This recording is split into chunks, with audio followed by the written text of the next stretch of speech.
Well, I'm so glad you joined us on a Sunday morning. Especially want to welcome those of you who are with us for the first time. Just relax, sit back, enjoy the service. We don't do things to embarrass or single out our guests in any way. We just want you to enjoy the service, and we hope you'll come back and be with us again.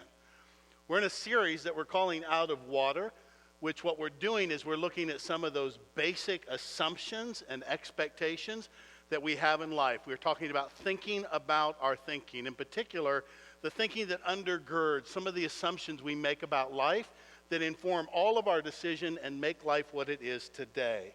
So this message is about getting unstuck. And as I was preparing, I started thinking about all the ways we describe being stuck. We talk about spinning your wheels, painting yourself into a corner, getting off track, mired down, plateaued, stymied, at a dead end, trapped, same old, out of option, between a rock and a hard place, and my favorite, between the devil and the deep blue sea. Now the truth is, problems do come in all shapes and sizes. No one gets exempted from that. No one gets a free pass on problems. Everyone will face difficulties in life, and the Bible assures us of that. In fact, Peter wrote, "Dear friends, do not be surprised at the painful trial you're suffering as though something strange were happening to you." Jesus himself said, "In the world you will have trouble." So trouble and difficulty, it's just all a part of being human. When someone asks me, why me? I think, well, why not you? I mean, why would you be the exception? Life is difficult. Everybody faces this. I mean, it really is crazy that any of us would think that we get a pass on life just because we're Christians or we're good people, that we wouldn't experience the problems that everybody else seems to face in life. As I've said many times, in life, loss is inevitable. Misery is optional. So think about Scott Peck's best-selling book from some years back called The Road Less Traveled. That book begins with a simple sentence: life is difficult. That happens to be the central theme of the entire book. Now, when Peck says life is difficult, he's not saying life is bad. He's not saying life is tragic, only that difficulty is part of life. When you and I accept that reality that life is difficult, then it's no longer the issue. It's just the way it is. You see, a lot of us fight reality. Life gets difficult, and we think, well, it shouldn't be this way. Well, good luck winning that battle, right? Because life is difficult. So when you accept that life is difficult, then that means solving problems and working through crises is just par for the course. It's what is expected. It's what you have to do because life is difficult. Now, whether or not you do that will determine whether or not life is good or bad. But whether you have problems, whether there are challenges, the fact that life is difficult is just the way things are, which means much of our happiness is going to be determined on how we deal with or refuse to deal with problems. So what I'm saying just right up front, God never pretends life is easy. God never offers some kind of snow screen to say that, going and living in a broken world is not going to result with some problems in your life. Instead, what he does in his word is shows us how to cope, how to endure, how to be an overcomer. And the way he does that primarily is by telling us stories, timeless stories. Stories that are as true today as they were when they were written 2,000, even 3,000 years ago. And that's the kind of story we're going to be looking at this morning, the story of the Exodus, the children of Israel. Now, by all accounts, they're in a bad spot. Life is difficult for them. They're slaves to a villain by the name of Pharaoh, who not only enslaved them, but attempted genocide by targeting the male children of the Hebrew race for extermination. Evidently, this order was never rescinded, so we don't know how many male children were butchered. Some scholars estimate maybe even as many as 2 million kids. The situation's so dire that God himself has to intervene. But think about it. The Israelites have been living in slavery for 400 years. Imagine for a minute what that might do to you physically, emotionally, mentally, spiritually. For 10 generations, they've been enslaved, and what they've learned is they've learned helplessness. Now, this is actually a psychological concept. I don't know if you're familiar with the term. It's best illustrated by the elephant tied to a post with a small rope. Now, the elephant is held to the post, not because the elephant isn't strong enough to break the rope. and not because it's not strong enough to pull that post right out of the ground. It can do either. But you see, that rope is the same rope that they used to tie up the elephant when it was a baby.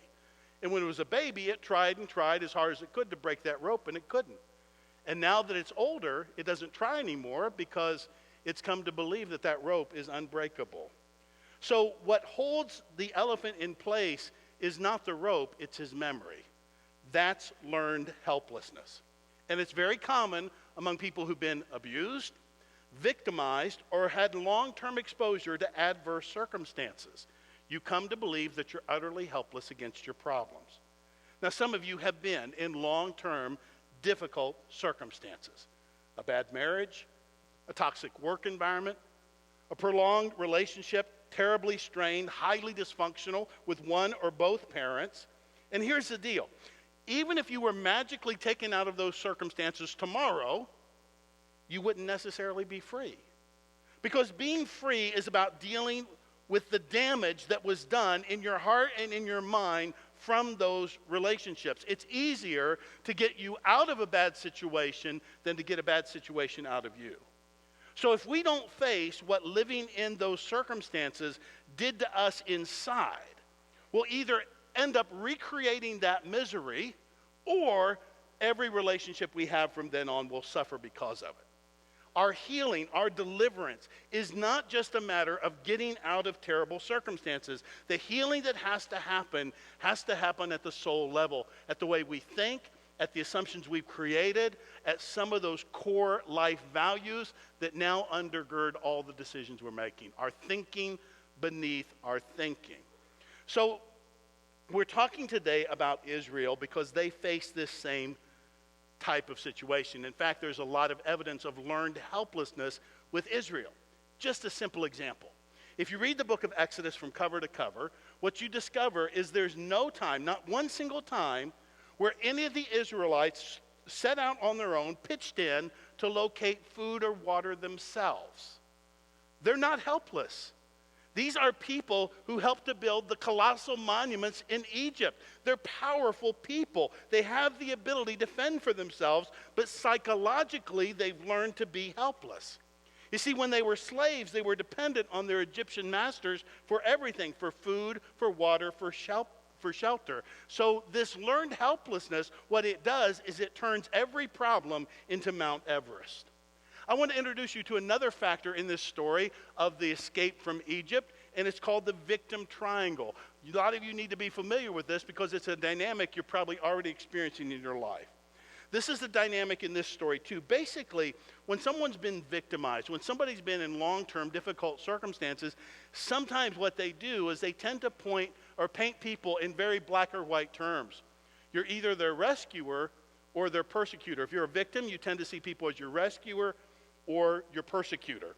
So, here's how it played out with the Israelites. When Moses shows up on the scene, they can only see him in one of those two roles, and they constantly pivot between those two. At times, Moses is the rescuer. He faces down Pharaoh. He leads the people out of Egypt. He stands before them as their leader. But when anything ever goes wrong, when something happens they don't expect, when life is difficult, they turn on Moses and they paint him as their persecutor. They ask, why did you bring us out into the desert to die? This is what victims do. Victims want you to bail them out, to be their rescuer. And the moment you refuse to do that, they then paint you as the persecutor. Painting a person as a persecutor is a manipulation to try to get you to switch back to your rescuing role. And if you have somebody in your life right now who's an addict, you're experiencing it right now, I promise you. Because addicts use this manipulation all the time. They want you to take responsibility for their choices. They want you to be their rescuer. And the moment you don't, they'll accuse you of all kinds of hateful things. Well, you just want me to go to jail. You just want me to lose my job. What's that? It's saying you're persecuting me now. Because what they want you to do is flip back and rescue them from their own poor choices. What I'm saying is, everyone in this room is on a journey from slavery to freedom. Every one of us. And you're somewhere on that continuum today. Just keep in mind, change doesn't often come easily or quickly. The longer we've been trapped in destructive patterns of relating, the longer it tends to take to reverse that momentum. The greater the degree of change that's required, the more that's required to make the change. So getting out of bad situations is just not enough. If you don't address what being in that bad situation did to your thoughts and to your feelings, if you don't address how that wounded you, you will remain a prisoner of your past. So where I'd like to begin is where every story of change must begin, and that is the heart of the problem. Our God image must change. Early on in the Exodus, Pharaoh asked a question: who is the Lord that I should obey him? Now, all of the Exodus from Israel from Egypt to Israel to the Promised Land is an answer to that question. Who is God? Who is this one who's God of the slaves? Who is the one who calls himself the great I am? And that's not just the central question of the book of Exodus. It's the central question of the Bible. Who is God? What is he like? I've shared this quote often. I share it so often because I want it to become a part of the way you think. It was something A.W. Tozer said. The most important thing about you is what comes to mind when you think of God. So what I want you to do in this moment is just take a minute and think about your expectations and explanations of God, what you say about God. Now, I'm not talking about what you think the Bible says about God. I'm not talking about the theologically correct answers right now, because a lot of you know that answer. You know what God is like because the Bible declares what he's like. I'm not asking you that. I'm asking you what you really think and feel. You say, well, how's that different from what the Bible says? Well, I'll tell you how it's different. You can always tell what somebody really thinks about God when they're in a crisis. Because at that moment, everything on the inside is going to manifest on the outside. Your God image refuses to stay hidden in a crisis. What you really think, how you really feel about God, will come to the surface of your life. So that's how we know what God is like. Now back to our story. Egypt's a very powerful nation. And God is going to take on the power of Egypt, but especially the grip that Pharaoh has on the minds and the hearts of the people. In the end of the story, God will destroy Egypt's military might. But first and foremost, God, through a series of plagues, is going to take on the pantheon of gods in order to break their grip on the soul of Egypt. You see, it's not just the Egyptians that need to be convinced that there's one true God in heaven, the God who calls himself Yahweh. The Israelites need this too. We know this because of what Joshua wrote. Joshua wrote in 24:24 of his book, "Now obey the Lord and worship him with integrity and loyalty. Put aside the gods your ancestors worshiped beyond the river and in Egypt, and worship the Lord." Joshua tells us that when the Israelites lived that 400 years in Egypt, they fell under the spells of the Egyptian gods. In fact, so much so, do you remember when God meets Moses at the burning bush? I mean, a really cool story anyway, right? I mean, God meets him at the burning bush, but then he tells him, this is what I want you to do. I want you to go save my people. And Moses has a question. These people are going to ask, who sent me? What do I say? Because even Moses doesn't really know this God. And he says, tell them I am has sent you, the great I am, right? Because the children of Israel, they've lost conscious contact with the God of their forefathers. They've been worshiping in Egypt. They've been involved in idolatry. They don't know God anymore. So what we find here is Egypt is polytheistic. They worship many gods. There's a noted historian, his name is William Durant, and he wrote a book about the story of civilization. Actually, it's a multiple volume set. And he said this about Egypt. He said, for beneath and above everything in Egypt was religion. We see its influence in literature, in government, in art, in everything except morality. We cannot understand the Egyptian or man until we study his gods. Now this is important because the plagues that God sends on Egypt are not just neat special effects. Instead, they're carefully designed to demonstrate the greatness of God over these idols, over these gods of Egypt. In fact, this is what God told us. He said, against all the gods of Egypt, I will execute judgment. I am the Lord. If you think these plagues were aimed at the Egyptians, you're sadly mistaken. God said these plagues are aimed at the gods of Egypt. So each plague, in one way or another, is a direct assault on the gods of Egypt. God is going to demonstrate unequivocally the total impotence of these gods. It's to break the power of Egyptian religion over his people. Now, I put together this list. This is a list that I have actually expanded upon in another message. These are the plagues that fell on Egypt and what God in Egypt that they were directed against. Now, if you want to know more about this, 2 years ago we did a series on Bible villains, and I did a message about Pharaoh in that series. I showed the direct correlation between all of these, the extent of the judgment, why God judges, how God judges. It's really important because if you don't understand this, you don't even begin to understand the book of Revelation. Because the principles that undergird the judgment of Egypt are a direct parallel with all the judgments that happen in the book of Egypt, or in the book of Revelation. So, the last plague is directed at Pharaoh himself. Why? Because the Egyptians believed that Pharaoh was the incarnation of Ra, the sun god. Therefore, when the firstborn of Pharaoh's house died, the next god died. Listen to John Davis. He said, unlike other rulers in the ancient Near East, the Egyptian Pharaoh did not merely rule for the gods, but he was, in a literal sense, one of the gods. The plague served to demonstrate the impotency of Pharaoh, both as a ruler and as a god. So what God does in Egypt is expose the false gods for what they are. This happened so that he could prove to his people that their faith system was inadequate. And by the way, that tends to be the first thing that happens in a crisis. Your faith system is tested. And if it's not adequate, it falls apart. Your faith system collapses. Now, to dismantle a bad faith system is really good. But what you need in its place is a tried and true, a right and real faith system, which is where we go next. And we call this hemmed in, caught between the devil and the deep Red Sea in this case. So here are the verses I want you to notice in Exodus 14.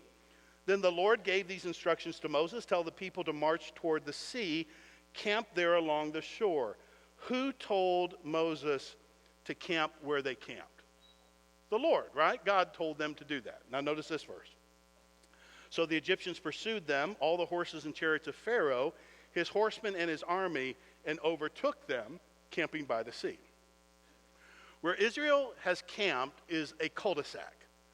Basically, to the north of them is the Mediterranean Sea and numerous Egyptian fortresses, strongholds. To the south of them is a vast desert that's uncrossable. To their immediate east is the Red Sea, and behind them is a rising dust cloud of the advancing Egyptian army. They can't go to the east, they can't go forward, they can't go to either side, they can't retreat, they're surrounded on all sides. Now understand, they are where they are because God led them there. This is not Moses' fault. Moses can't be blamed. They're trapped because they listened to God. You see, a lot of people when they read this story, they just kind of assume that, you know, when the Israelites left Egypt, the direct path, you know, A to B to Canaan was over the Red Sea. And that is not true. Given where the Israelites were in the northern part of Egypt and where Canaan is, which is due northeast of Egypt, they wouldn't have had to cross any body of water if they took the direct path. But God didn't take them that way. It seems that God intentionally got them stuck between Pharaoh's army and the Red Sea. And the question is why? Well, in psychological terms, they needed closure. They have been slaves for generations. They think like slaves. They feel like slaves. They act like slaves. The chains around their ankles may be gone, but the chains around their heart are still there. They're free of Egypt.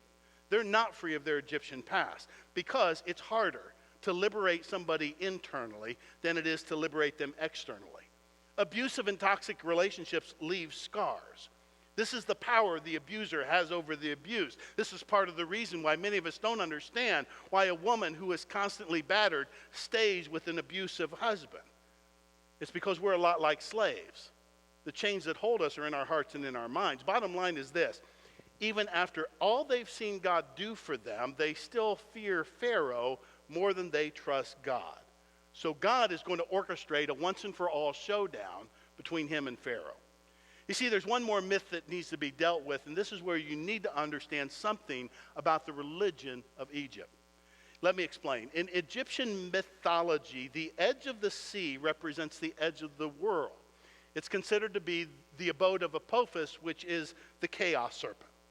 So we know from history that the crown that the pharaohs wore had an enraged female cobra right at the top center. Tutankhamun, when his sarcophagus was unearthed, again, it has the female cobra.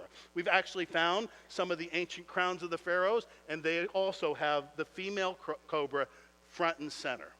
Because this is a part of Egyptian mythology. It was believed that Pharaoh's father, the sun god Ra, so the sun that travels across the sky during the day, would descend at night into the watery underworld of the dead.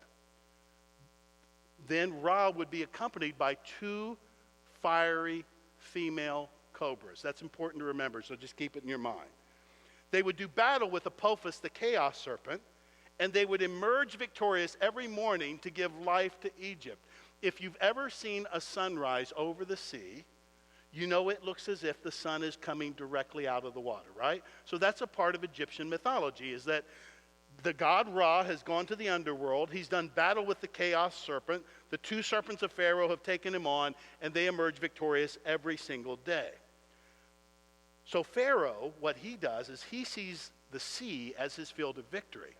To him, this is home field advantage. He can't lose at the sea because his dad does battle there every day and wins. You know, sometimes we've seen movies of the recreation of the Exodus and the parting of the Red Sea, and you just think there and you think, man, if I was Pharaoh, there's no way I'd send my chariots in after the Israelites. You know, God had just done this miracle. Why would you do that? I'll tell you why he did it. Because he doesn't think he can lose there. He thinks this is where I win all the time. Dad does business in the sea. We become victorious. Of course, I'm going to send my chariots after the children of Israel. Now, do you remember the very, very first sign that Moses ever showed to Pharaoh of God's greatness? He cast down his walking staff in the throne room, and it became a what? A serpent, a snake, a cobra. And the magicians replicate the miracle. They throw down two staffs, and what happens? God's snake swallows the two cobras. You realize that's a reversal of Egyptian mythology.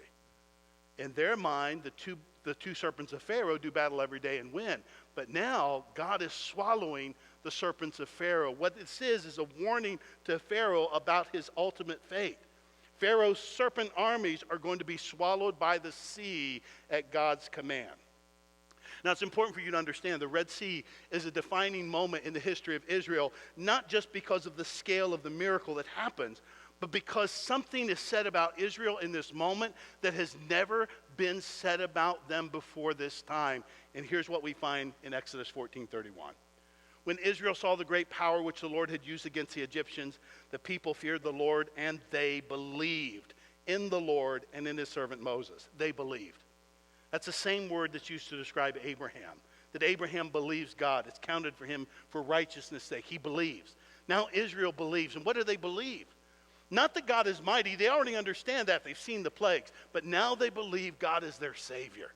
And the moment they believe, God baptizes them. In fact, Paul, in looking back on this incident, he says this: our ancestors were all under the cloud. Remember the pillar of cloud, the Shekinah glory of God that guides them. They're all under the cloud, and they all passed through the sea. They were all baptized into Moses in the cloud and the sea. This act of walking through the waters of the Red Sea, surrounded by water on all sides, is Israel's mass baptism. You see, God not only brought Israel to the Red Sea for this ultimate showdown with Pharaoh, but it was also the only place where he could conveniently baptize 2 million converts at one time. It's a baptism. And so what we have is this imagery of conversion. They believed and they're baptized. That's what's happening in the story. But there's more to this story, and I just want to draw out a few other what I call Red Sea rules. This is where we learn to apply the promises of God to the problems of life. The first thing I would say is don't be afraid to pray an embarrassingly honest prayer. Listen to this verse in Exodus 14. In great fear, the Israelites cried out to the Lord. They said to Moses, was it because there were no graves in Egypt that you've taken us away to die in the wilderness? What have you done in bringing us out of Egypt? Is this not the very thing we told you in Egypt? Let us alone and let us serve the Egyptians. Do you notice how many times they talk about Egypt in this verse?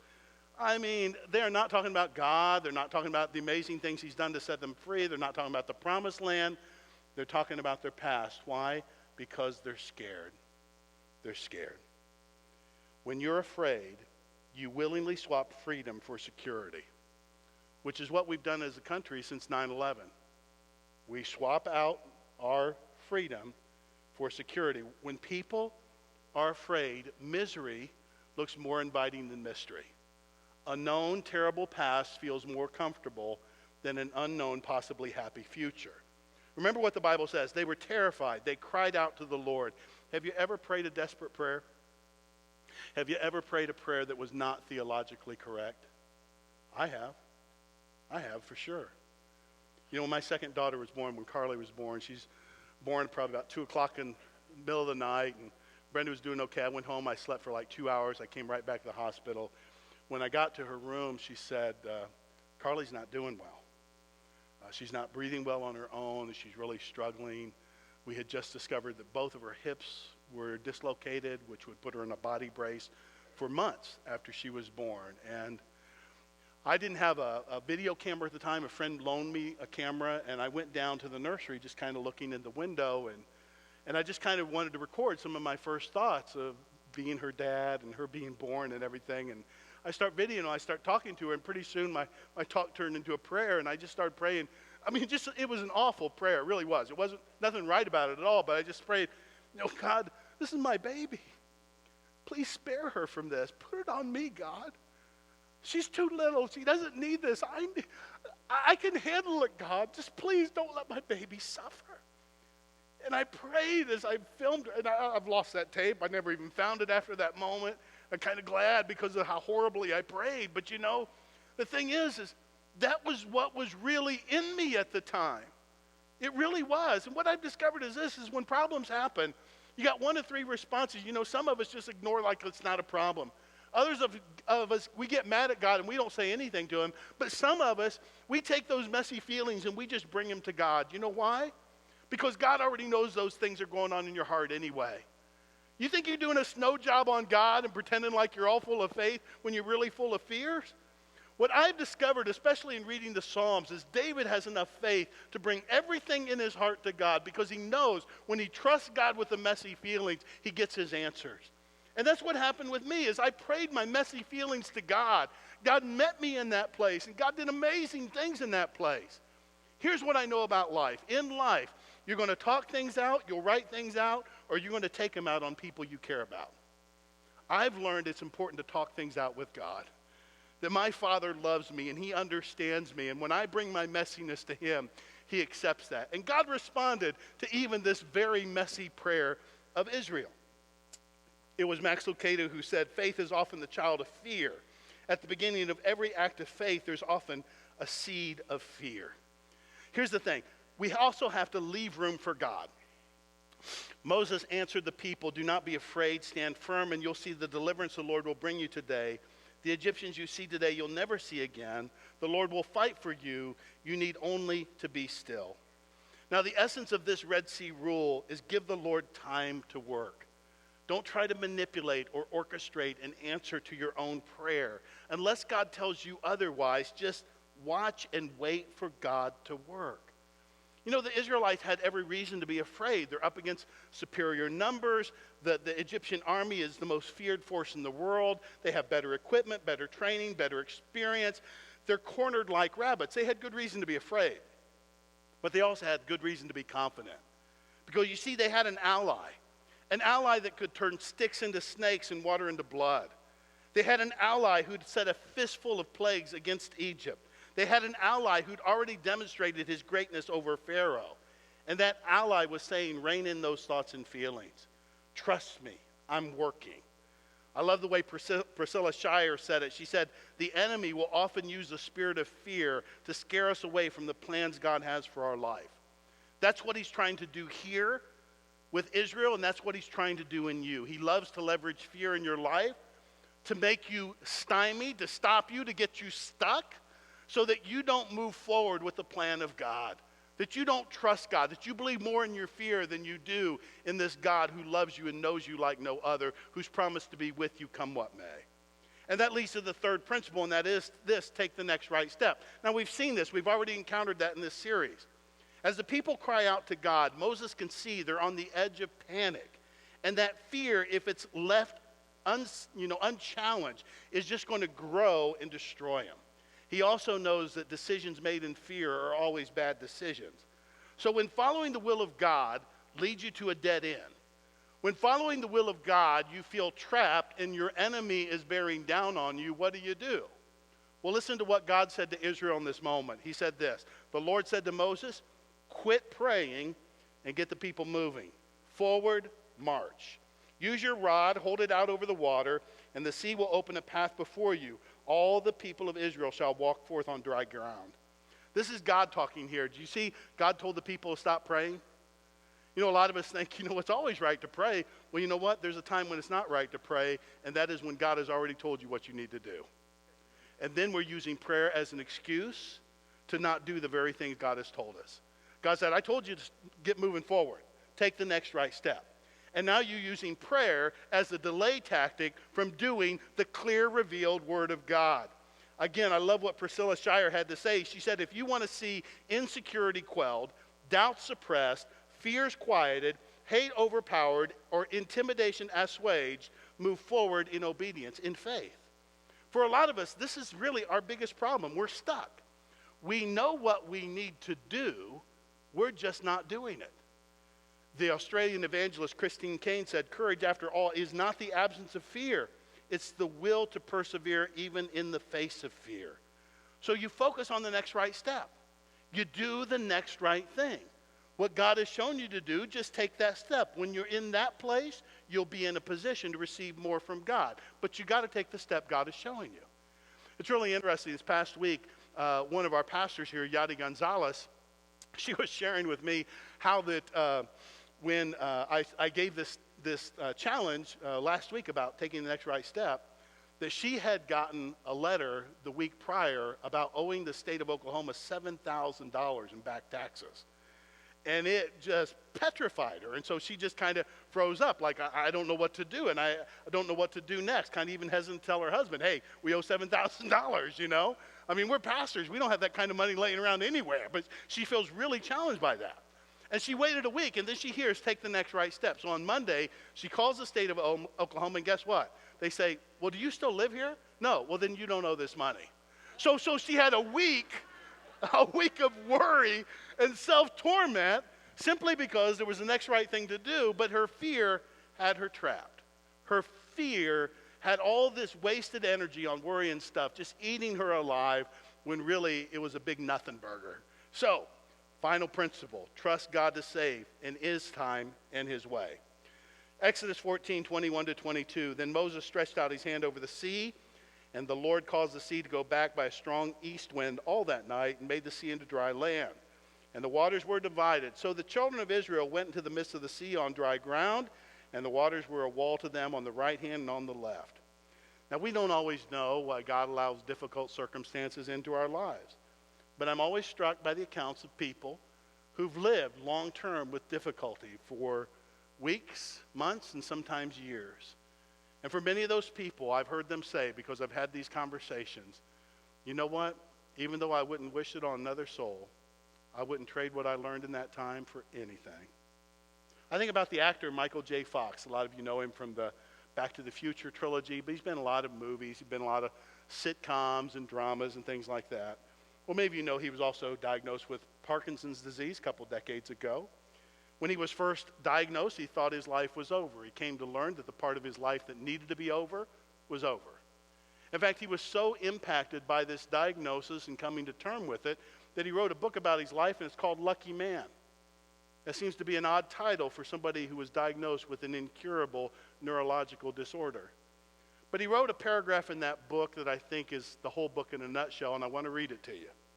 He said, the doctor informed me that I had a progressive, degenerative, and incurable neurological disorder. What he did not say, what no one could, was that these last 10 years of coming to terms with my disease would turn out to be the best 10 years of my life. Not in spite of my illness, but because of it.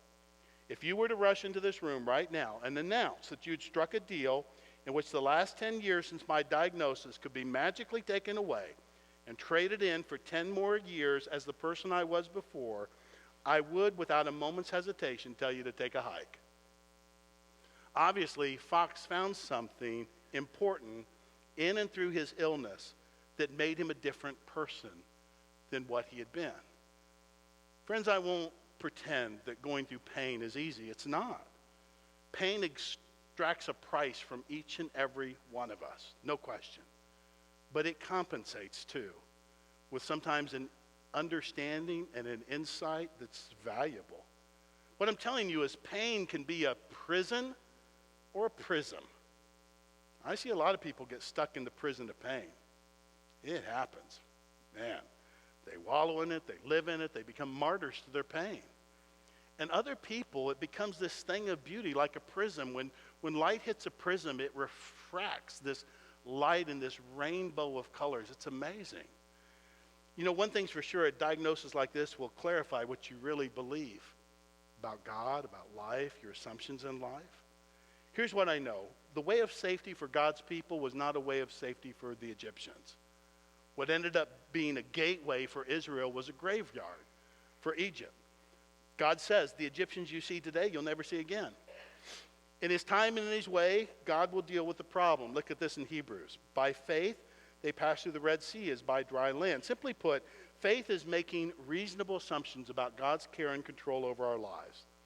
We may not understand every circumstances, and certainly I don't. And we may not like every event. You don't have to. Sometimes we're even backed up against the Red Sea. There's no escape in any direction, and the enemy is bearing down on us. And the enemy wants us to believe that God doesn't love us, he's abandoned us, he won't take care of us, and that's not true. He's going to make a way, even if he has to part the waters. I love this principle, and that is our faith grows when we apply the promises of God to the problems of life. Life is difficult. We're where we started. Life is difficult. The story of the Bible and stories like this were given to us so that we might better manage, cope, deal with, overcome in the midst of pain. Sometimes you find a way through a problem. Sometimes it's around a problem, under it or over it.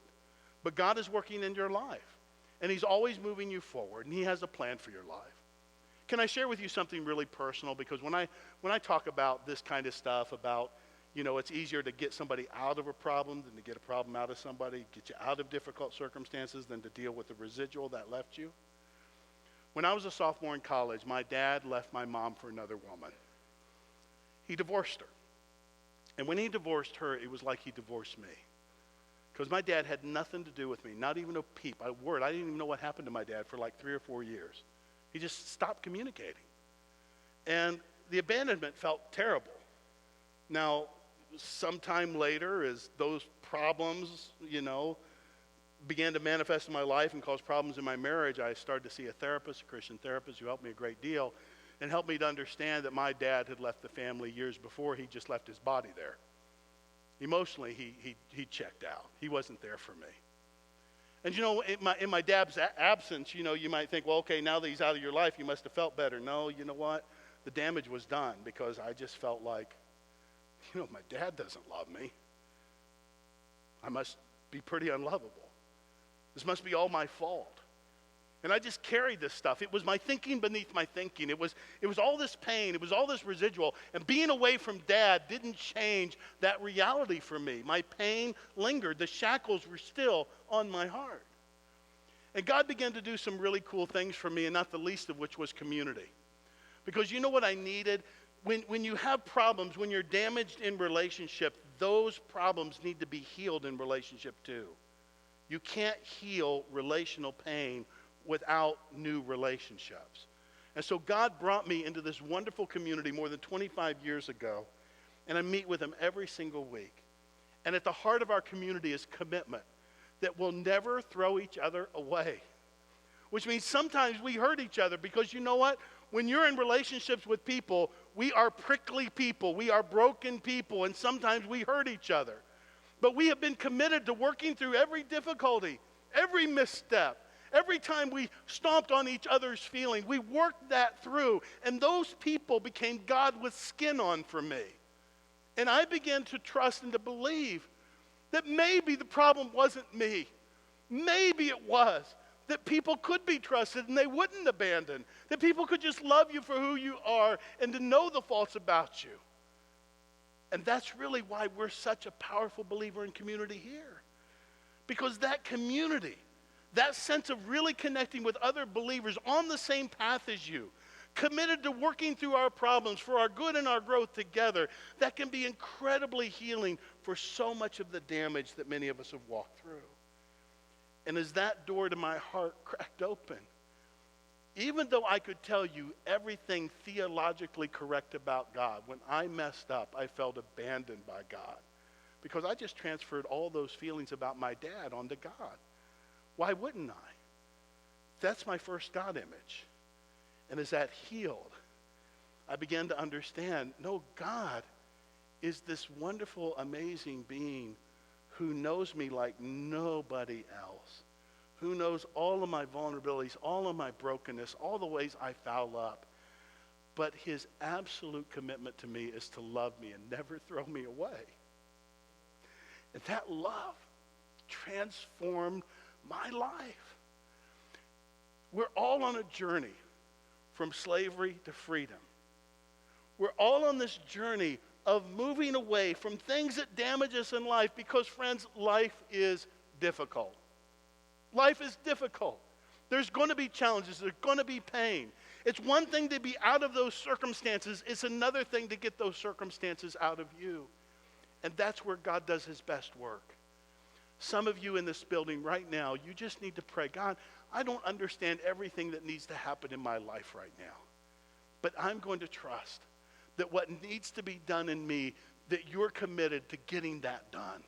That you want to finish the healing work you started. When we give our life to Jesus Christ as our forgiver and leader, God makes a commitment to finish the work he started. And he is going to finish that work in your heart. He's going to change the way you think. And we just have to cooperate with what he's doing. We say, I'm not going to let fear rule my life. I'm not going to become a prisoner to my pain. I want the Lord of life to rule in my life. And I want to do life alongside other people who are doing the same. Let's pray.